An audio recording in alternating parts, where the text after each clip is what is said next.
สบายดีวันนี้มารีวิวคนจันทร์สิ้นมีต่อได้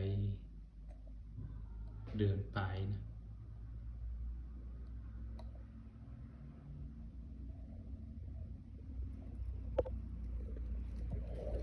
จังได้ลองอยู่บ่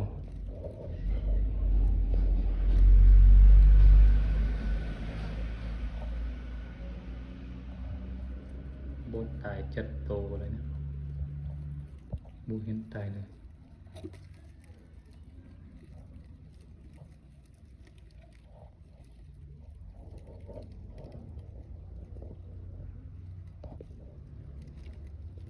ยังอีกเดือนไปก็สามารถเอาออกมาสังหารได้แล้ว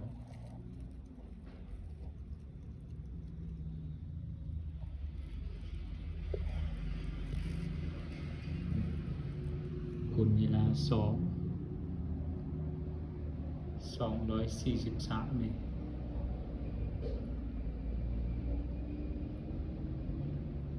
จามสิ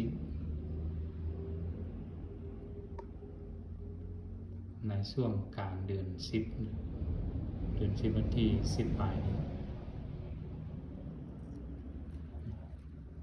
นอนนิ่งๆแบบนี้เลยให้น้องผู้ใดอยากเรียนวิธีการพบหางเรียนต่อก็ท่านนักข้าพเจ้าเลยนะตอนนี้ยังสอนอยู่หลักสูตรมืออาชีพ